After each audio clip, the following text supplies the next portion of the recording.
யார் கை தட்டுனது? நிமிஷா. நான் அவங்கள பற்றி நிறைய பேச போகிறேன். ஆக்சுவலாக இந்த கம்பேர் அவங்கள பார்த்தோன்னே யாருன்னு தெரிலன்னு சொன்னேன்.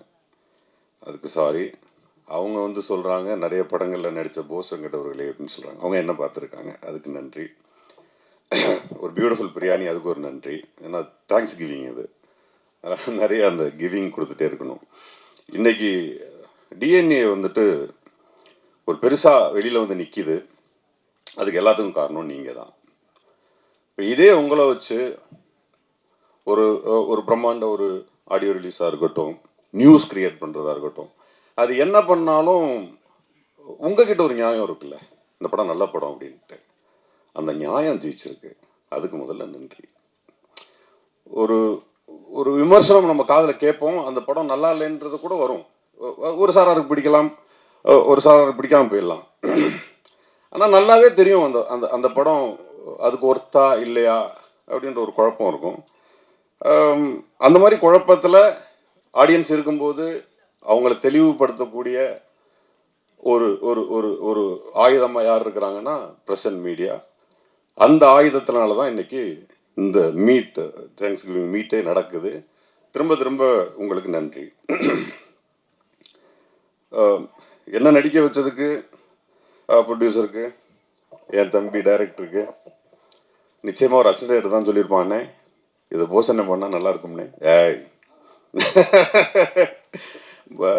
ஜெயராமன் வெங்கடேசனுக்கும் நெல்சன் வெங்கடேசனுக்கும் உள்ள உறவு நினைக்கிறாரு. ஸோ அதனால் கிடச்சிருக்கு, அதுக்கு நன்றி. அப்புறம் கோ ரைட்டர் அதிஷா சார் பேசினார். நிமிஷா இருக்காங்க, அவங்களுக்கு தான் தெரியும், கரெக்டாக புரியும்னு நினைக்கிறேன். கேரளாவில் வந்துட்டு ஒரு 5 கேரவன் நின்றுச்சுன்னா அதில் ரைட்டர்ஸ்க்கு ஒரு கேரவன் இருக்கும். ரைட்? அவ்வளோ பெரிய மரியாதை இருக்காங்க ரைட்டர்ஸ்க்கு. கேரளாவில் ஓகே வரேன். கேரளாவில் பெரிய மரியாதை வந்து திரைக்கதை ஆசிரியருக்கு கொடுப்பாங்க.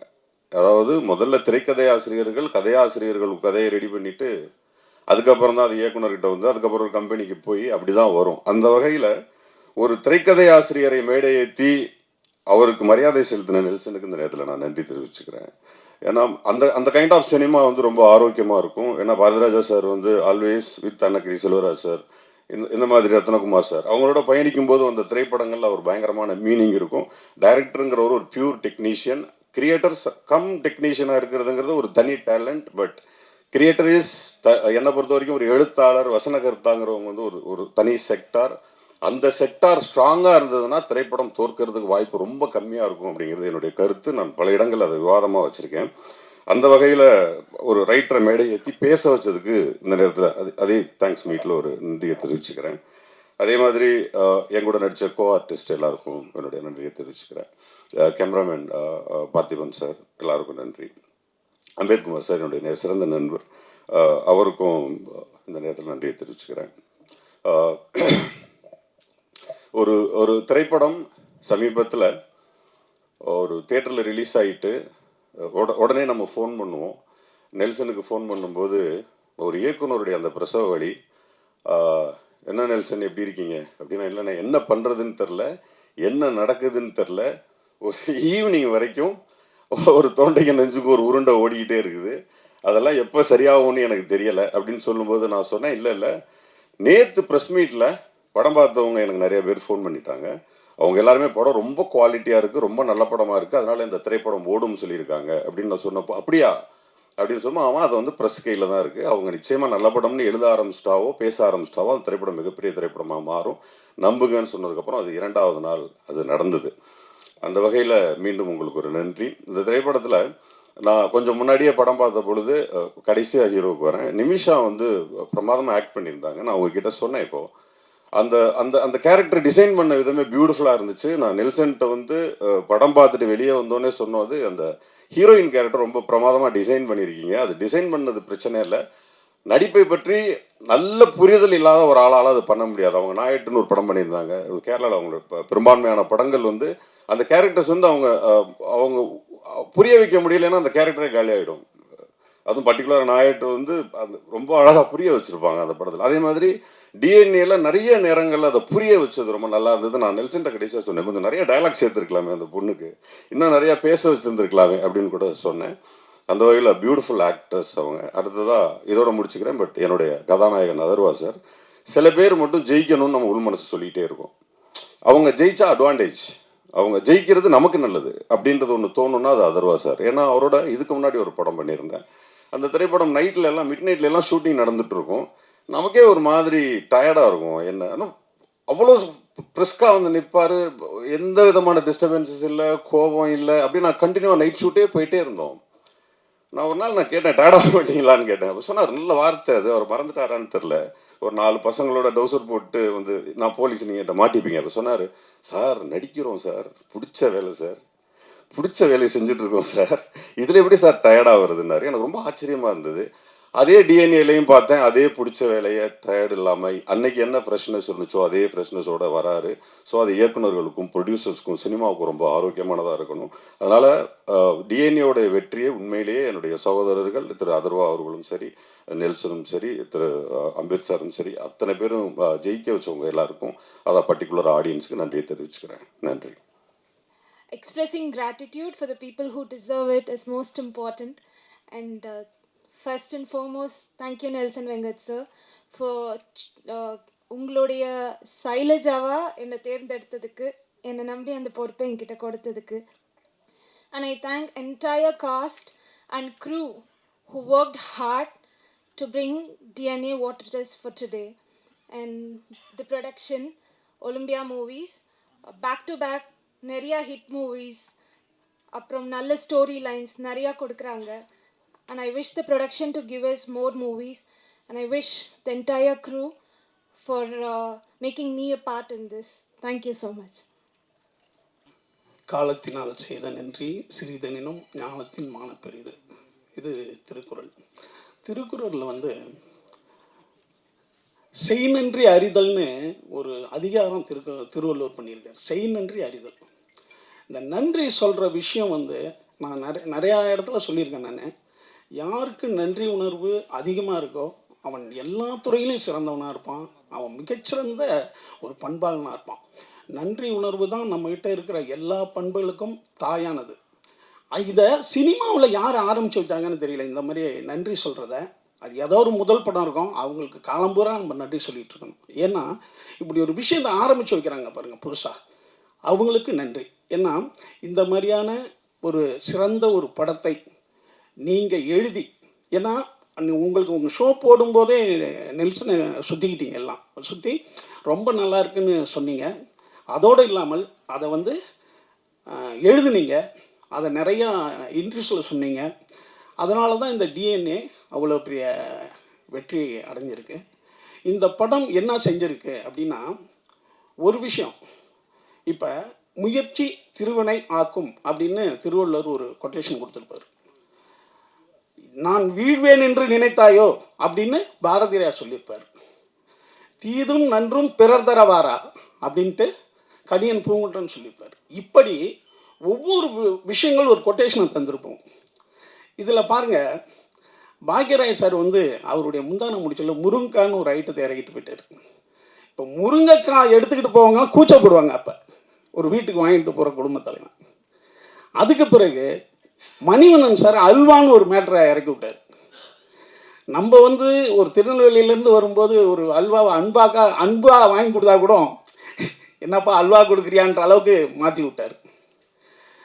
நான் திருடியில் கட்ட விரலுக்கு அடுத்த விரலுக்கு கொஞ்சம் நீட்டாக இருந்ததுன்னா அப்படின்னு சொல்லிட்டு நான் சொன்னேன். அதே போல் இந்த படம் ஹாஸ்பிட்டலில் பிறக்கிற குழந்தைங்க உண்மையாலுமே நம்ம குழந்தை தான் வருதா அப்படின்ற, எனக்கு கிட்டத்தட்ட ஒரு 5 ஃபோன் பண்ணாங்க, 5 பேர் ஃபோன் பண்ணாங்க. என்னங்க பயம்படுத்தி விட்டுட்டார் இந்த டைரக்டரு.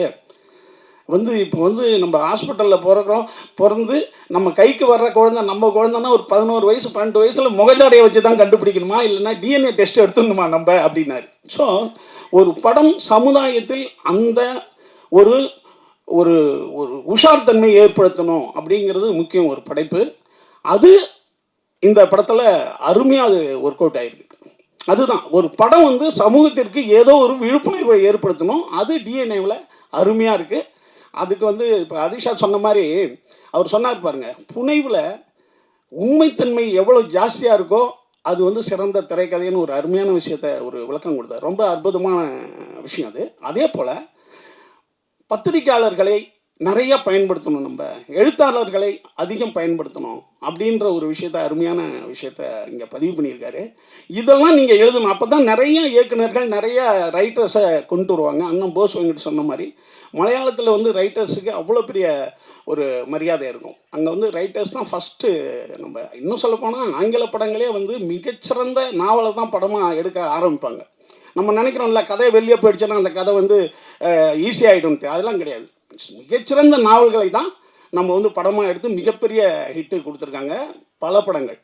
ஸோ ரைட்டர்களையும் அதே போல் எழுத்தாளர்களையும் நிறையா பயன்படுத்தணுங்கிறது இந்த நன்றி அறிவித்தல் கூட்டத்தில் ஒரு முக்கியமான ஒரு விஷயம். அடுத்தது நன்றியில் வந்துங்க, இப்போ எனக்கு வந்து ஒரு சின்ன ஒரு கதாபாத்திரம் இதில் கொடுத்துருக்காங்க. ஆனால் நான் வந்து என் வாழ்நாள் பூரா சொல்கிறவங்களாம் என்ன சொல்கிறாங்க, ஏங்க அருமையான ஒரு விஷயத்தை உங்களுக்கு பண்ணிட்டாங்க இந்த படத்தில் அப்படின்னு சொல்கிறாங்க இல்லையா. இது என் உள்ள மனசில் எப்போதும் இந்த டீமுக்கு, இயக்குனருக்கு மட்டும் கிடையாதுங்க, ஒரு ஹீரோ அவர் என்ன சொல்லியிருப்பாங்க, ஏங்க அவருன்னு கூட அவர் சொல்லியிருக்கலாம். அடுத்தது இந்த ப்ரொடியூசர் அல்லது ரைட்டர் யார் வேணாலும் ஏங்க அவரை போடலாமே அப்படின்னு சொல்லியிருக்கலாம். அதுக்கு வந்து என்னை ஒத்துக்கிட்டதுக்கு இவங்க அத்தனை பேருக்கும் என்னுடைய நன்றியை தெரிவிச்சுக்கிறேன். அடுத்தது நம்ம தம்பி கேமராமேன் பார்த்தி வந்து, அதாவது ஒரு மனிதன் வந்து இப்படி இருக்கிறவன் இவ்வளோ திறமையோடு இருப்பான்னு நீங்கள் பார்வையால் நீங்கள் கணிக்கக்கூடாது. நம்ம சொல்லுவோம்ல, டேய் கண்ணை பார்த்து பேசுகிறோம் உண்மையை பேசுவான்டா அப்படின்றது. கண்ணை பார்த்து உண்மையை பேசுகிறவங்களாம் உண்மையை பேசுவானா? அது ஏதோ பொது புத்தியில் இருக்குது. அதாவது முழு பனியன் போட்டவன் நல்லவன்டா அப்படின்றதும், வெள்ளையாக இருக்கிறவன் சிறப்பாக இருப்பான்றதும், இதெல்லாம் வந்து பொது புத்தியில் இருக்கிறதான ஒழிய ஆளை பார்த்து எடை போடக்கூடாதுன்றதுக்கு தம்பி பார்த்திபனை வச்சு முடிவு பண்ணுறேன். அடுத்தது எடிட்டர் தம்பி, அவர் வந்து நேஷனல் அவார்டு வாங்கணுன்றதே எங்களுக்கு தெரியல. பாருங்கள், ஒரு நேஷனல் அவார்டு வாங்கிட்டு எப்போதும் போல் எளிமையாக இருக்கிறதுங்கிறது ரொம்ப அருமையாக இருக்குது. அடுத்தது நான் ஆடியோ ரிலீஸில் இந்த ஹீரோயினை பற்றி சொல்லலை, நிமிஷா பற்றி. அந்த படத்தில் பார்த்தா அவங்க ஐயோ, அதாவது நாங்கள்லாம் வந்து ஜோதிகா பார்த்து மிரண்டிருக்கோம். அதுக்கு பிறகு வந்து இப்போ சாவித்திரியிலேருந்து ஆரம்பிப்போம் இல்லையா, ஒரு ஆர்டிஸ்ட் இப்படி இருப்பாங்கன்ட்டு. ஐயோ பிரமாதமாக நடிச்சிட்டிங்க, ரொம்ப அற்புதமாக இருந்தது. நிச்சயமாக தமிழ் சினிமாவில் ஒரு ஆர்டிஸ்ட், அதாவது பர்ஃபார்மர் கதைன்னு ஒன்று இருந்ததுன்னா, ஹீரோயின் கதை இருந்ததுன்னா இவங்க நிமிஷாவை தான் நிச்சயமாக இனிமேல் கூப்பிடுவாங்க. அந்த மாதிரி ஒரு அற்புதமான கேரக்டர் பண்ணியிருக்காங்க. அடுத்தது தம்பி அதர்வா வந்து என்னென்னு கேட்டிங்கன்னா, நான் சொல்லிகிட்டே இருப்பேன், நான் எப்போதும் பிடித்த வேலைகளை செய்கிறவன் வந்து சிறப்பானவன்ட்டு இப்போ அண்ணன் போசவங்கிட்ட சொன்னார். என்னன்னு கேட்டிங்கன்னா, நான் மீண்டும் சொல்கிறேன், இப்போ சொல்கிறோம்ல, என்ன நம்ம கெட்டு போயிட்டோங்க, நல்லா இருக்கிறோம். எம்ஜிஆர்லாம் தற்கொலைக்கு பண்ணி போனவர். எம்ஜிஆர் வந்து கேரளாவில் ரயில்வே, அதாவது எங்கள் அண்ணன் சக்கரபாணி மட்டும் ஒரு நிமிஷம் லேட்டாக வந்திருந்தால் நான் ட்ரெயினில் விழுந்திருப்பான்றார் எம்ஜிஆர். நான் என் பிறந்தேன் அவருடைய வரலாற்று தொடரில். அப்போ என்னன்னு கேட்டால், எம்ஜிஆர்லாம் 15 வருஷம் இல்லவே இல்லை ஃபீல்டில், ஏதோ படம் நடிச்சிட்டு இருக்காரு. இந்த இப்போ மனைவி அண்ணன் இருக்கார், மனைவி பொன்மாணிக்கு, அவர் வந்து 8வது வள்ளல்னு ஒரு புத்தகம் எழுதியிருக்காரு.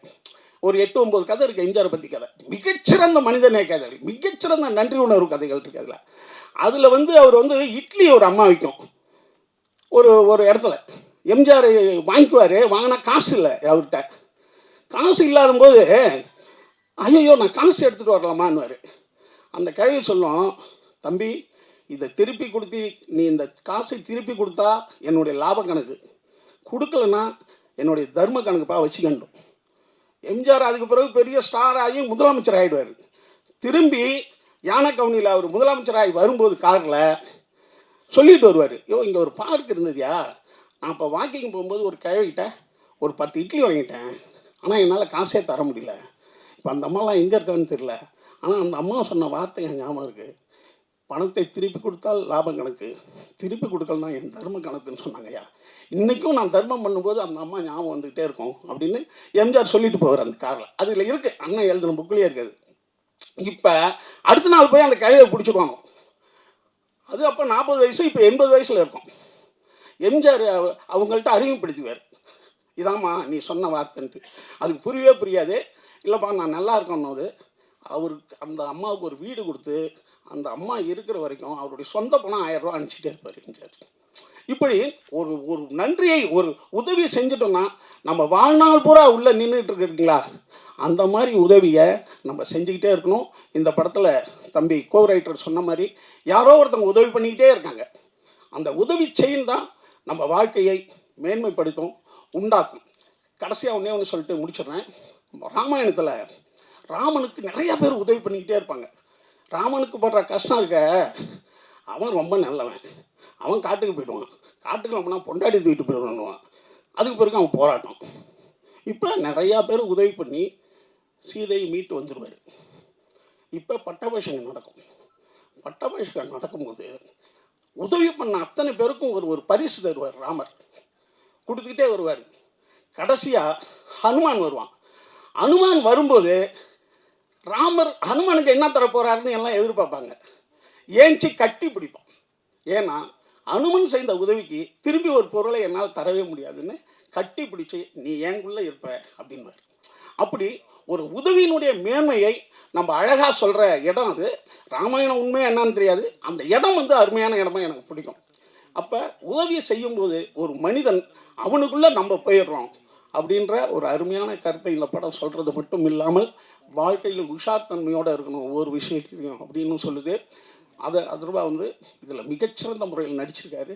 அதுவும் அந்த தம்மு அடித்து விட்டுற இடம்லாம் உண்மையாலுமே அப்படிப்பட்ட ஆள் தானான்ற மாதிரி பயப்படுத்துகிற அளவுக்கு பண்ணாப்புல. ஏன்னா ரொமான்ஸாக இந்த வயசில் அவர் நல்லா பண்ணிடலாம். இந்த மாதிரி ஐட்டங்கள்லாம் இருக்குல்ல, அதை அப்படியே வாழ்ந்துட்டார்ப்பா அப்படின்னு சொல்கிற அளவுக்கு பண்ணாப்புல. ஏன்னா இந்த மாதிரி விஷயம்தான் டஃப்பான ஐட்டங்கள், அதையே சிறப்பாக பண்ணியிருக்காரு. அதர்வா இந்த படத்தின் மூலம் மிகப்பெரிய இடத்துக்கு நிச்சயம் வந்துட்டார். இனிமேல் அவருக்கான காலம் தமிழ் சினிமாவில் கொடி கட்டி பறக்கும். இந்த படத்தில் எனக்கு வாய்ப்பு கொடுத்த அனைவருக்கும் நன்றி. அண்ணன் ப்ரொடியூசருக்கு நன்றி. அப்புறம் தம்பி யாராவது விட்டுனா அம்மா விஜயம்மா இருக்காங்க, அவங்க கூட இதில் நடிக்கலை. நான் எல்லாத்தையும் சொல்லிட்டு அந்த பாப்பாவுக்கு தென்றலுக்கும் நன்றி. உங்கள் அனைவருக்கும் மீண்டும் நன்றி சொல்லி உட்கார்றேன். வணக்கம். நான் இந்த ஆடியோ லான்ச்சில் என்ன பேசுகிறேன்னு தெரியாமல் அப்படியே ஸ்ட்ரக் ஆகி ஆக்சுவலாக எனக்கு அன்றைக்கி மைண்ட் பிளாக் ஆகிடுச்சு. ஏன்னா இது எனக்கு ரொம்ப முக்கியமான ஒரு படம். ஒரு 20 வருஷ ஜேர்னியோட ஒரு தொடர்ச்சி இது. ஸோ இன்றைக்கி ஓரளவுக்கு ரொம்ப சந்தோஷமாக இருக்கேன். ரெண்டாவது உங்கள் எல்லாருக்கும் ரொம்ப நன்றி. நீங்கள் அந்த ப்ரீமியர் ஷோ பார்த்துட்டு நீங்கள் கொடுத்த அந்த வரவேற்பில் தான் இந்த படம் நல்லா பிக்கப் ஆச்சு, மக்கள்கிட்ட போய் சேர்ந்துச்சு. நீங்கள் வேறு நான் வேறு இல்லை. 15 வருஷம் ஜேர்னலிஸ்ட்டாக நான் புதிய தலைமுறை ஆனந்த விகடனில் ஒர்க் பண்ணியிருக்கேன். அங்கேருந்து உங்கள் அந்த சீட்லேருந்து தான் நான் இந்த சீட்டுக்கு வந்திருக்கேன். ஸோ உங்களுடைய சப்போர்ட் எனக்கு ரொம்ப மனசுக்கு நெருக்கமாக இருந்தது. உங்கள் எல்லாருக்கும் ரொம்ப ரொம்ப ரொம்ப நன்றி. அந்த 15 வருட இந்த ஜேர்னலிஸ்ட் ஒர்க்கு தான் இந்த படத்துக்கு எழுத எனக்கு ரொம்ப ஹெல்ப் பண்ணுச்சு. அது ஒரு இந்த படத்தில் இருக்கக்கூடிய எல்லாமே உண்மையான விஷயங்களை வச்சு தான் நாங்கள் எழுதினோம். என்னோட குருநாதர் எப்பவும் சொல்லுவார், புனைவில் எவ்வளவுக்கு எவ்வளோ உண்மை இருக்கோ அந்த அளவுக்கு அது வெற்றி பெறும் அப்படின்னு. இந்த புனைவில் 90% உண்மை இருக்குது, ஒரு 10% தான் இதில் புனைவு அப்படிங்கிறதே இருக்கும். எல்லாருமே என்கிட்ட கேட்டாங்க, இதெல்லாம் உண்மையா, நிஜமாவே இந்த மாதிரிலாம் நடக்குமா, குழந்தைய கடத்தி கொண்டு போய் பணக்காரங்களுக்கு விற்பாங்களா அப்படின்னு. நேற்று சேலத்தில் ஒரு 6 பேர் கொண்ட ஒரு நெட்வொர்க்கை அரெஸ்ட் பண்ணியிருக்காங்க. இந்த மாதிரி குழந்தைங்களை கடத்தி, பச்சை குழந்தைங்களை கடத்தி பணக்காரங்களுக்கு விற்கக்கூடிய ஒரு இவங்களை நேற்று கடத்தியிருக்காங்க. அதுதான் நம்ம படத்தில் நம்ம காட்டப்பட்ட அந்த விஷயத்துக்கான அந்த உண்மை அப்படிங்கிறது தான். ஏன்னா நாங்கள் ஒவ்வொரு விஷயமுமே, அந்த பாட்டி இன்றைக்கி எல்லாராலையும் கொண்டாடப்படுறாங்க. அந்த சாத்தூர் விஜயலட்சுமி அப்படிங்கிற அந்த நடிகை அவங்க அவ்வளோ பிரமாதமாக நடிச்சிருந்தாங்க. அந்த கேரக்டர் ஒரு ரியல் லைஃப் கேரக்டர். அவங்க ரியல் லைஃப் கேரக்டர்னால் கடத்துறவங்க கிடையாது. நான் சினிமாவில் முதல்ல ஒரு படம் பண்ணேன். அதுக்கப்புறம் ஒரு பெரிய பிரேக்கு. எனக்கு அடுத்து பட வாய்ப்புகள் கிடைக்கல. எனக்கு கிடைச்ச அனுபவங்களும் சரியில்லைன்னு நான் விட்டுட்டு வெளியேறிட்டேன். சினிமாவே வேண்டாம், இனிமேல் சினிமாவே வேலைக்காகுதுன்னு நான் வேலைக்கு போயிட்டேன் திரும்பியும். அங்கே நான் சந்தித்த ஒரு அம்மா டெய்லியும் எங்கள் ஆஃபீஸ்க்கு இந்த மாதிரி எடுத்துகிட்டு வருவாங்க. முறுக்கு, சீடை, அதிரசம் அப்படின்னு கொண்டு வருவாங்க. அந்த கேரக்டரை மனசில் வச்சு தான் நான் அந்த கேரக்டரே நாங்கள் உருவாக்கணும். அப்போ அந்த உண்மையான ஒரு கேரக்டர் ஸ்க்ரீனில் வரும்போது ஆடியன்ஸ் டக்குன்னு அது எடுத்துக்கிறாங்க. ப்ளஸ் நாங்கள் அது கூட இதை ஆட் பண்ணோம்னா, எக்மோர் ஹாஸ்பிட்டல்லையும் கோசா ஹாஸ்பிட்டல்லையும் தொடர்ச்சியாக கட்டப்பையில் தான் குழந்தைங்களை கடத்துவாங்க அப்படின்னு நான் ரிப்போர்ட் பண்ணியிருக்கேன். அந்த ரிப்போர்ட் அடிப்படையில் தான் அந்த கேரக்டரை வந்து நாங்கள் உருவாக்கினோம். அப்புறம் அண்ணன் போஸ் வெங்கட் இருக்காரு, அவரோட கேரக்டர் வந்து ஒரு இடத்துல விசாரணை பண்ணுவாங்க. விசாரணை பண்ணும்போது அவரோட ஃபேமிலியை வச்சு பேசுவாங்க. அது வந்து ஆட்டோ சங்கரோட மரண வாக்குமூலம் அப்படின்னு ஒரு புக் இருக்கு. அதில் வந்து ஆட்டோ சங்கர் சொல்லியிருப்பாரு, அவரை வந்து அவர்கிட்ட இருந்து உண்மையை வாங்குறதுக்கு அவங்க போலீஸ் வந்து அதை தான் பயன்படுத்தியிருப்பாங்க. அவங்க ஃபேமிலி வந்து பக்கத்து ரூமில் வச்சுட்டு இவங்க வந்து பேசுவாங்க. பேசும்போது அவர் வந்து எல்லா உண்மையும் சொல்லிடுவார். இந்த மாதிரி இந்த படத்தோட எவ்ரி டீட்டெயில் வந்து ஒரு உண்மை சம்பவத்தோட தொடர்ச்சியாக தான் இதுக்குள்ளே இருந்துக்கிட்டே இருந்தது. அதுக்கு தான் அதனால தான் இது வந்து ஆடியன்ஸ் வந்து டக்குன்னு அக்செப்ட் பண்ணிக்கிட்டாங்க அப்படின்னு நான் நினைக்கிறேன். ஏன்னா அவங்க அன்றாட வாழ்க்கையில் தினம் பார்க்கக்கூடிய மனுஷங்க, தினம் பார்க்கக்கூடிய அந்த விஷயங்களை தான் நம்ம படமாக எடுத்திருக்கோம். இன்றைக்கி வந்து தமிழ் சினிமாவுக்கு வந்து கதை இல்லை கதை இல்லைன்றாங்க. நம்மளை மாதிரி ஜேர்னலிஸ்ட் கிட்ட லட்சக்கணக்கான கதைகள் இருக்குது. ஜேர்னலிஸ்ட்டை வந்து நீங்கள் பயன்படுத்தும் போது அவங்கக்கிட்ட இருந்து உங்களுக்கு அவ்வளோ கதைகளும் அவ்வளோ டீட்டெயிலும் வரும். தமிழ் சினிமா இயக்குனர்கள்கிட்ட நான் அதை தான் வேண்டி கேட்டுக்கிறேன். நீங்கள் என்னை யூஸ் பண்ணணும்னு அவசியம் இல்லை. நல்ல ரைட்டர்ஸ் எக்கச்சக்கமாக இருக்காங்க, நல்ல ஜேர்னலிஸ்ட் எக்கச்சக்கமாக இருக்காங்க. அவங்கள உங்கள் படத்தில் நீங்கள் பயன்படுத்தும் போது நிச்சயமாக உங்கள் படத்துக்கு வந்து இன்னும் கூடுதலான ஒரு மதிப்பும் நம்பகத்தன்மையும் உண்மைத்தன்மையும் கிடைக்கும் அப்படின்னு நான் நம்புகிறேன். அப்புறம் நெல்சன் சார், அவரு தான் என்னை வந்து தேடி கண்டுபிடிச்சி கூட்டிகிட்டு வந்து எழுத வச்சார். நான் வேண்டாம், என்னை விட்டுருங்க, சினிமாவுக்கு எனக்கு செட் ஆகாது, என்னை விட்டுருங்கன்னு. இல்லை நீ தான் இந்த படம் பண்ணணும், என் மேலே இருக்கிற ஒரு நம்பிக்கையை வச்சு அவர் என்னை அழைச்சிட்டு வந்து இதை எழுத வச்சார். அந்த பாத்திரங்களுக்கும் அந்த காட்சிகளுக்கும் வந்து அதர்வா சாரும் நிமிஷா மேடமும் இவங்க எல்லாருமே வந்து உயிர் கொடுத்து அதை வந்து நான் பார்க்கும்போது நான் என்ன நினச்சி எழுதணும் அது எல்லாமே அது வந்திருந்தது. எனக்கு அது குறிப்பாக சில சீன்ஸ் எல்லாம் வந்து நான் ரொம்ப மனசுக்கு நெருக்கமாக நான் எழுதியிருந்தேன். அதை வந்து அவங்க அப்படியே உள்வாங்கிட்டு நடித்தது வந்து ரொம்ப சந்தோஷமாக இருந்துச்சு. ஸோ இந்த மாதிரியான படைப்புகளுக்கு வந்து தொடர்ச்சியாக மக்கள் ஆதரவு கிடைக்கணும். நிறைய திரைப்படங்கள் இந்த மாதிரி வரணும் அப்படின்னு நம்புகிறேன். குறிப்பாக இந்த படத்தில் நான் ஒரு விஷயம் சொல்லணும்னு நினச்சது என்னென்னா, இந்த படத்தோட ஒவ்வொரு சீனையும் நீங்கள் எல்லாரும் படம் பார்த்துருப்பீங்க. நீங்கள் யோசிச்சு பார்த்தீங்கன்னா ஒவ்வொரு சீன்லேயும் யாரோ ஒருத்தர் ஹெல்ப் பண்ணிகிட்டே இருப்பாங்க. படம் ஃபஸ்ட்டு சீனில் ஒரு ஆம்புலன்ஸ் டிரைவர் வந்து ஒரு டாக்டர் அந்த மருத்துவமனையில் வேலை பார்க்குறவருக்கு ஹெல்ப் பண்ணுவார். அதுக்கப்புறம் ரமேஷ் திலக் வந்து அவரோட நண்பருக்கு ஹெல்ப் பண்ணுவார். அப்படின்னு படத்தில் ஏதோ ஒரு கேரக்டர் இன்னொரு கேரக்டருக்கு உதவி செஞ்சுக்கிட்டே இருக்கும். அந்த உதவி அப்படிங்கிறது எப்போ வணிகமாவோ உள்நோக்கம் கொண்டதாவோ ஒரு சுயநலமானதாவோ மாறுதோ அப்பெல்லாம் வந்து அது க்ரைமாக மாறுது. அதுதான் இந்த படத்து மூலமாக நான் வந்து சொல்லணும்னு நினச்ச ஒரு விஷயம். என்னென்னா நம்ம இன்றைக்கி வந்து உதவி அப்படிங்கிறது பிஸ்னஸாக மாறிட்டு இருக்கு. நம்ம முன்னாடி லிஃப்ட் கேட்டுட்டு இருப்போம், இன்றைக்கி லிஃப்ட் அப்படிங்கிறது வந்து ரேப்பிடோவாக மாறிடுச்சு. இன்றைக்கி எல்லாருமே அதை வணிகமாக மாற்றிட்டு இருக்கோம். எல்லாமே வணிகமாக மாறிட்டு இருக்கிற ஒரு காலத்தில் இருக்கோம் நம்ம. அப்போது ஒரு உதவி அப்படிங்கிறது அது ஆத்மார்த்தமாக நேர்மையாக இருக்கணும். அந்த உதவி அப்படிங்கிறது வணிகமாக பிஸ்னஸாக க்ரைமாக மாறுறது அப்படிங்கிறது ரொம்ப ஆபத்தானது அப்படிங்கிறத தான் சொல்ல நினச்சோம். இந்த படம் வந்து அந்த ஹியூமனிட்டியை மக்கள்கிட்ட கொண்டு போய் சேர்க்கணும் அப்படிங்கிற ஒரு நல்ல நோக்கத்தோடு பண்ணோம். அது போய் சேர்ந்துருக்கு. ஸோ உங்கள் எல்லாருக்கும் ஒரு பத்திரிகையாளனா ரொம்ப நன்றி. தொடர்ந்து எனக்கு ஆதரவு கொடுக்கணும் அப்படின்னு நான் கேட்டுக்கிறேன். நன்றி, வணக்கம்.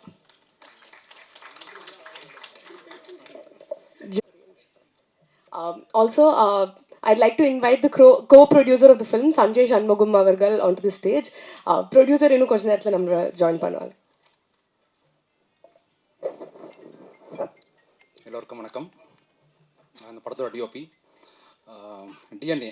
இந்த படத்தோட வெற்றி வந்துட்டு நீங்கள் ப்ரிவ்யூ ஷோவில் கொடுத்த ஒரு அதிலே தெரிஞ்சிடுச்சு இந்த படம் எப்படி ரீச் ஆக போகுது அப்படின்றது.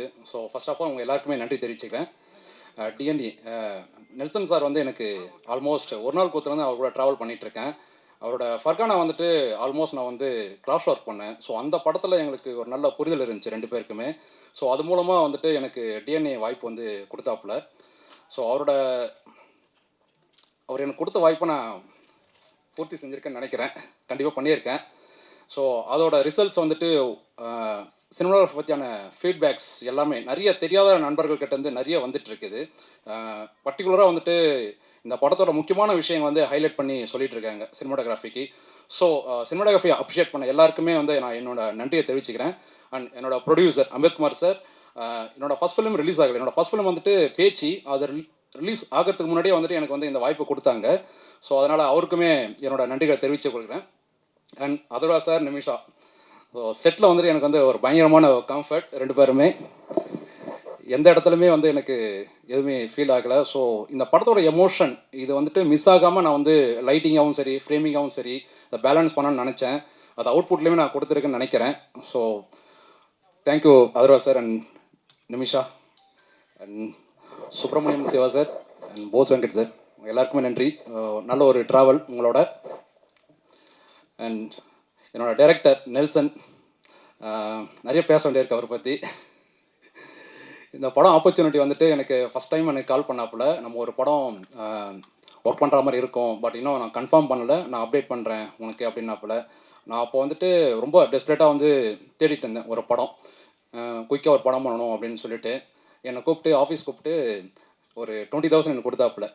நீ வந்துட்டு ரொம்ப இதுவாக இருக்க, நீ போயிட்டு எங்கேயாச்சும் ஒரு ட்ராவல் போயிட்டு வா, போயிட்டு வந்தவொடனே என்னை பாரு, நான் ஒரு நல்ல நியூஸ் சொல்கிறேன் அப்படின்னாப்புல. சரின்னு சொல்லிட்டு நான் ஒரு 1 வீக் பொறுத்து மறுபடியும் அவரை போய் மீட் பண்ணேன். அதுக்கப்புறமா தான் இந்த வாய்ப்பு எனக்கு கிடச்சிது.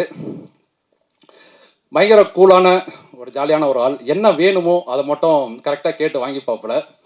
ஸோ அவருக்குமே வந்து மிகப்பெரிய ஒரு நன்றியை தெரிவிச்சுக்கிறேன். அண்ட் என்னுடைய first film Pechi and DNA, இதோட இந்த படத்துக்கான ஒரு முக்கியமான காரணம் என்னுடைய batchmate and cinematographer Gokul Binoy, முக்கியமான நபர் என்னோடய லைஃப்பில். ஸோ அவனுக்குமே வந்து என்னோடய நன்றியை தெரிவிச்சுக்கிறேன் இந்த ஸ்டேஜில். Thank you all.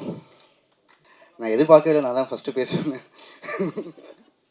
ஸோ இந்த தேங்க்ஸ் கிவிங் மீட்டுக்கு வந்து இந்த நாளுக்காக நான் வந்து கிட்டத்தட்ட ஒரு 1.5 வருஷம் 2 வருஷம் ஒரு பயங்கரமாக கஷ்டப்பட்டோம்.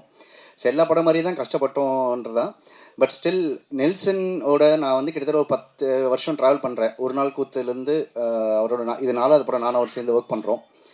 ஸோ ஒவ்வொரு படமும் வந்து இந்த படம் வந்து ஒரு பெருசாக சக்ஸஸ் ஆகாமல் கமர்ஷியல் சக்ஸஸ் வேணும், ஒரு பெரிய ஒரு செலிப்ரேட்டாக எல்லோரும் பண்ணணும், பட்டி தொட்டி இல்லாமல் இந்த படம் இறங்கணும்னு சொல்லிட்டு ஒவ்வொரு படமும் நாங்கள் வந்து எதிர்பார்ப்போம். பட் ஸ்டில் ஒரு நல்ல படம் பண்ணியிருக்கோம், நல்ல பேர் கிடைக்கும். பட் நாங்கள் எதிர்பார்த்த ஒரு பெரிய ஒரு இது வந்து டிஎன்ஏ மூலமாக எங்களுக்கு கிடச்சிருக்கு. இந்த படம் கமிட் ஆகும்போது எனக்கும் எங்கள் நெல்சன் வந்து ஒரு டீமேவே தான் வந்து ட்ராவல் பண்ணிட்டு இருந்தாங்க. சினிமாட்டோகிராஃபர் பார்த்திங்கனாலும் சரி, music director, art director, co director எல்லாமே ஒரு டீமாக தான் நாங்கள் வந்து இந்த படத்தில் ஒர்க் பண்ணோம். ஸோ எப்படின்னா இந்த படத்தோட சக்ஸஸ் எங்களுக்கு எவ்வளோ பெரிய முக்கியம்னா, இதுக்காக தான் நாங்கள் வந்து என்ன சொல்கிறது, அவ்வளோ நிறைய சாக்ரிஃபைஸ் பண்ணோம். நான் இந்த படம் கமிட் ஆகும்போது ஒரு 6-7 ஃபிலிம்ஸ் பண்ணிட்டு இருந்தேன். பட் இந்த படத்தோட அவுட்புட் எனக்கு இப்படி தான் வரும்னு தெரியும். ஸோ என்னால் முடியலனாலும் நைட்டு 3:30 வந்து எடிட்டிங் முடிச்சுட்டு திருப்பி மார்னிங் 7-7:30 இந்த படத்துக்கு எடிட்டிங் போவேன். ஸோ ரொம்ப டயரிங் ப்ராசஸாக இருந்தாலும் பட் எனக்கு வந்து இந்த படத்தோட சக்ஸஸ் இந்த மாதிரி ஒரு நாள் நடக்கும்னு நல்லா தெரியும். ஏன்னா இந்த படத்தோட கோர் எமோஷன்ஸ் வந்து கதை சொல்லும்போதே இருந்தது. ஸோ கண்டிப்பாக இந்த படம் இவ்வளோ பெரிய சக்ஸஸ் வரும்னு தெரியும். பட் இவ்வளோ பெரியசாக எல்லா இடத்துலையும் நாங்கள் எதிர்பார்த்தது இதுதான். இது நடந்ததுக்கும் போது ரொம்ப சந்தோஷம். இதில் நடித்த எல்லாருமே, அதர்வாகட்டும், நிமிஷாகட்டும், மற்ற நான் ஆடியோ லான்ச்சர் சொன்ன மாதிரி வாதிசக்திவேலர் சார் ஆகட்டும், போஸ் சார், சுப்பிரமணியம், எல்லாருமே வந்து அவங்களை கேரக்டர்ஸ் நல்லா பண்ணியிருக்காங்கன்னு சொல்லிட்டு ஒவ்வொரு ஃபோன்ஸ் வரும்போது நமக்கு எப்படி ஒரு டெக்னீஷியனுக்கு வந்து ஒரு சக்ஸஸ் தெரியும்னா, ஒரு படத்தோட சக்ஸஸ் வந்து படம் ரிலீஸ் ஆன நாள்லேருந்து நிறைய ஃபோன்ஸ் வரும், நிறைய அப்ரிசியேஷன்ஸ் வரும். ட்விட்டர்லேயும் ஃபேஸ்புக்லேயும் இன்ஸ்டாலேயும் நிறைய பேர் நம்மளை டேக் பண்ணி போடும்போது நமக்கு இந்த மொமெண்ட்டுக்காக நம்ம காத்துட்டு இருந்தோன்ற சந்தோஷம் இருந்தது. ஸோ நான் வெரி ஹாப்பி. எங்கள் டீமாக இந்த 4வது தடவை ஒன்றா ஒர்க் பண்ணி திருப்பி ஜெயிச்சிருக்கோன்ற போது ரொம்ப சந்தோஷமாக இருக்குது. இதுக்கு எல்லாமே ஹெல்ப் பண்ண உங்கள் அனைவருக்கும் என்னோட மனமார்ந்த நன்றிகள். தேங்க்யூ. சாரி, என்னோட அசிஸ்டன்ஸ் பிரகதீஷ் அண்ட் காசி, அவங்களுக்கு ரொம்ப தேங்க்யூ. ரொம்ப கஷ்டப்பட்டாங்க அவங்களும் இந்த படத்தினால. ஸோ அவங்களுக்கு ரொம்ப ரொம்ப தேங்க்யூ.